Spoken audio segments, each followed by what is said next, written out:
Daily Vaser भाई खुद ब खुद सोच लें कि अभी तक उन्होंने हमारा कुछ नहीं किया सरकारों ने, तो आगे क्या करेंगी। 4 तारीख को डेली वेजर को आना चाहिए। आपने तो सुना ही था रैली में कि मोदी साहब ने यही बोला था कि हाँ कोई भी जो मैंने वादे किए थे वो सभी पूरे किए हुए हैं मैंने, मगर उनको शायद एक वादा भूल गए हैं। वो जो डेली वेजरों के मसले पर उन्होंने जो राजनीति चेयर ली थी वो ये बात भूल गए हैं कि डेली वेजरों का मसला अभी भी पेंडिंग पड़ा हुआ है। जल्द से जल्द डेली वेजरों का मसला हल करें। आने वाले दिनों में आगे चुनाव भी हैं, अगर ये वोट चाहते हैं तो डेली वेजरों का मसला हल करें, तो डेली वेजरों का पूरा परिवार इनको वोट देगा और सत्ता में फिर से लाएगा। नेशन स्टेट न्यूज़ में आप सभी का स्वागत है और मैं हूँ शाहनवाज। जिस तरह से आप सब जानते हैं कि पीएचई डेली वेजर जो कि काफ़ी लंबे समय से प्रोटेस्ट कर रहे हैं और इनकी कुछ मांगे हैं, वो चाहते हैं कि इनकी वो मांगे जो है पूरी की जाए। और पीएचई डेली वेजर्स को जो हमारे भारत के प्रधानमंत्री श्री नरेंद्र मोदी की जो रैली थी उसमें ये उम्मीद थी कि कुछ ना कुछ जो है इस बार पीएचई डेली वेजर्स के बारे में जो है सोचा जाएगा, कुछ ना कुछ कहा जाएगा, लेकिन वैसा कुछ नहीं हुआ। हम यहाँ पे बातचीत करेंगे इस और जानेंगे। होशियार जी हमारे साथ यहाँ पे मौजूद। होशियार जी, किस तरह देखते हैं आप जिस तरह से पीएम मोदी जी की जो है रैली भी हो गई, लेकिन डेली वेजर के लिए एक शब्द जो है वो भी नहीं कहा गया। पहले तो आपके चैनल का बड़ा बड़ा धन्यवाद। दूसरा, एक स्लोगन था मोदी जी का, मिठड़ी है डोगरियां दी बोली ते खंड मिठे लोग डोगरे। कहीं ना कहीं 30 ये हमारी जो मिठाई ये राजनीतिक पार्टियों ने वो कड़वी और जहर भरी बना दी है।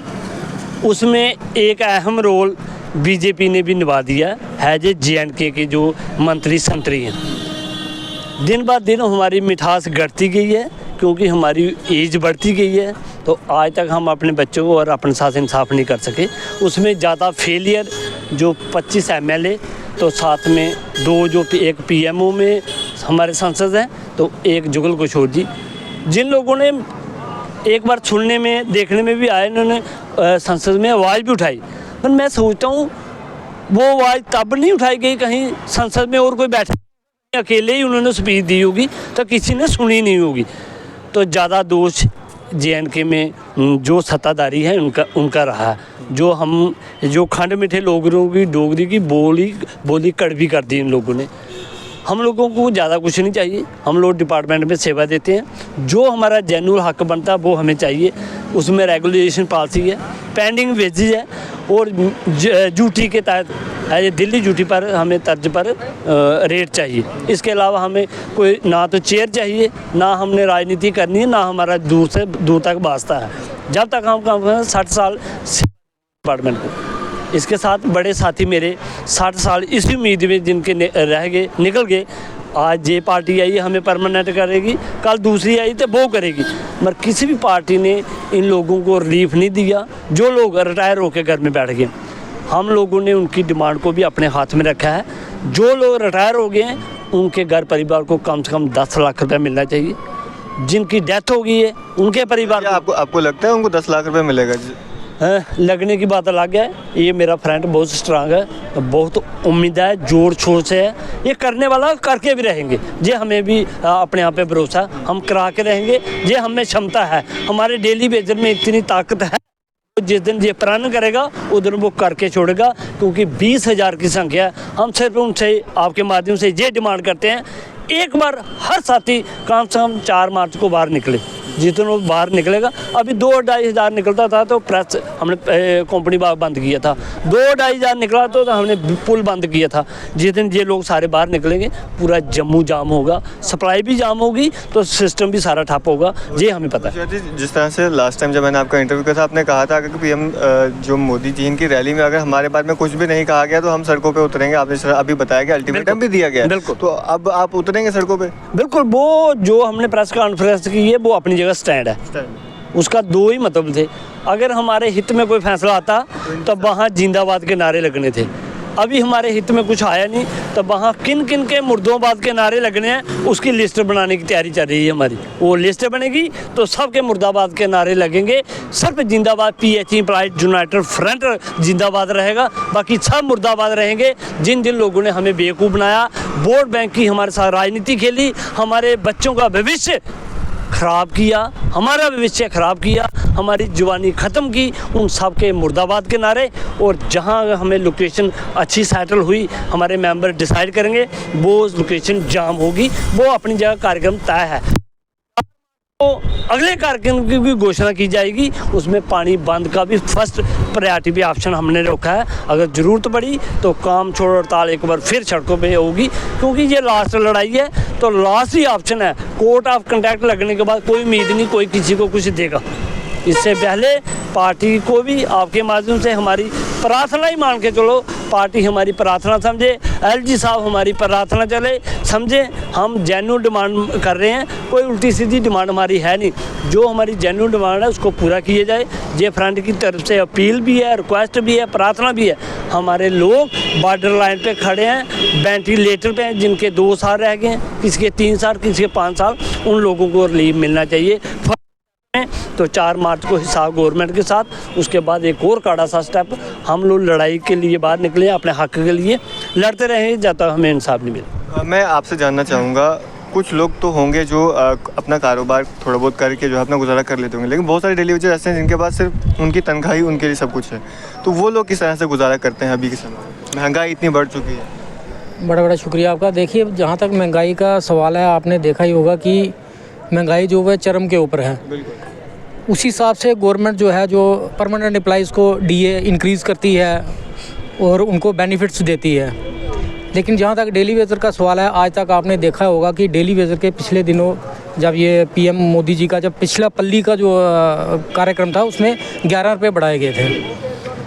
तो बड़े शर्म की बात है कि 9,9300 मतलब अगर 31 का महीना हो तो वो कुछ बनता है 9600, तो ऐसे बनता है कोई 9300, मतलब अगर 30 का महीना हो तो 311 रुपये दिहाड़ी है। तो आज के दौर में जहाँ स्मार्ट सिटी के नाम से, यूटी के नाम से जम्मू कश्मीर को एक भारत का ताज कहा जा रहा है, उसी जम्मू कश्मीर के अंदर आप देखोगे कि 61,000 डेली वेजर, जो कि अब कुछ जो मर चुके हैं, कुछ सुसाइड कर चुके हैं, कुछ रिटायर हो चुके हैं, तो आज की जो इनकी जनसंख्या होगी वो कोई 48,000 या 50,000 के करीब होगी। तो इस भारत का जो ताज है, वहाँ पे डेली वेजरों की जो हालत है वो आप लोगों ने देखी होगी कि इनका प्रदर्शन जो आज है 600 दिन से ऊपर जा चुका है। तो लेकिन सरकार जो है वो टस से मस नहीं हुई है। तो इससे ये जाहिर होता है कि यहाँ की जो प्रशासन है, जहाँ तो वो सोई हुई है, जहाँ तो उनको कोई गलत मैसेज है डेली वेजरों के बारे में। लेकिन अब आने वाले दिनों में इलेक्शन का दौर है, तो बड़े न्यूज़ चैनल आते हैं हमारे से, पूछते हैं कि आप अब जो इलेक्शन आएगी तो उसमें डेली वेजरों का क्या रोल होगा। तो देखिए, स्पोर्ट की जहाँ तक बात रही, हम ना राजनीति में पढ़ते हैं, हमारा मेन मकसद है दिहाड़ी लगा के अपना पालन पोषण करना और बच्चों को पढ़ाना। हमें राजनीति से कोई लेना देना नहीं है। लेकिन जब अगर कोई सरकार हमारी जेन्युइन डिमांडों को लेकर अगर वो बोलते हैं, जहाँ भी हमारी मीटिंग हुई है, इवन कि हमारे एलजी साहब ने बोला था कि ये एक बैकबोन है, ये पीएचई डिपार्टमेंट जो है ये एक बैकबोन है, ये रीढ़ की हड्डी है, इनके बिना डेली वेजरों के बिना काम नहीं चलता है। बैकबोन है तभी इतना डिले किया जा रहा है आपकी मांगों को पूरा करने के। तो वही तो हम बोल रहे हैं। तो इसलिए हमारा जो अगला जो स्टेप होगा वो 4 तारीख को आप देख ही लेंगे, सड़कों के ऊपर जो हमारे डेली वेजर भाई हैं वो उतरेंगे, अपना रोष प्रकट करेंगे। मोदी जी यहाँ पर आए, हज़ारों करोड़ों की यहाँ पे सौगात दे के गए हैं डेवलपमेंट के लिए।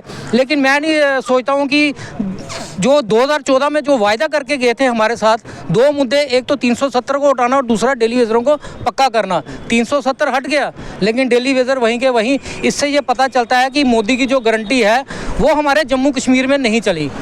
ठीक है, सेंटर में वो मानते हैं कि मोदी जी की गारंटी जो होती है वो परफेक्ट होती है, लेकिन जम्मू कश्मीर में एक गारंटी उनकी चली, 370 हटाया, लेकिन जो डेली वेजर है आज उसकी हालत बदतर से बदतर हो गई है।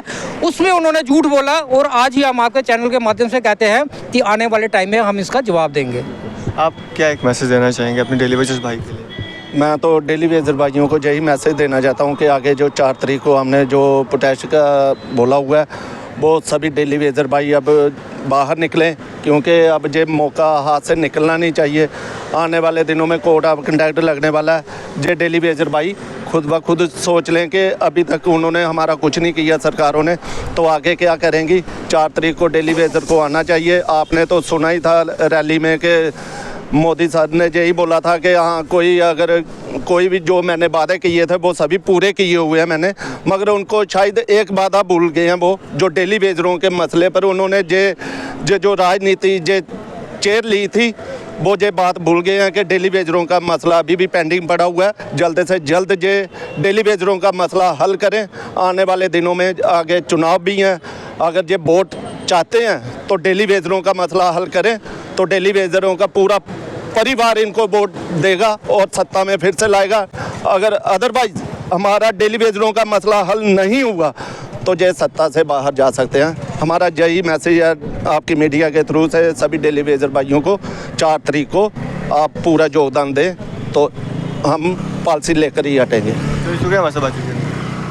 तो ये थे हमारे साथ PHE डेली वेजर्स के मेंबर और होशियार जी जिन्होंने हमारे साथ बातचीत की, और इनको काफ़ी उम्मीदें थी कि इस बार की जो हमारी PM नरेंद्र मोदी जी की रैली थी उसमें कुछ ना कुछ जो है इनके बारे में कहा जाएगा, इनके बारे में सोचा जाएगा, लेकिन वैसा कुछ नहीं हुआ। हमारे साथ बातचीत कर रहे थे। आपकी सब पे क्या राय है, आप अपनी राय जो है कमेंट्स बॉक्स में ज़रूर दें, और इस तरह के अपडेट्स के लिए जुड़ रहे हैं मेरे साथ, तो देखते रहे नेशन साइड न्यूज़।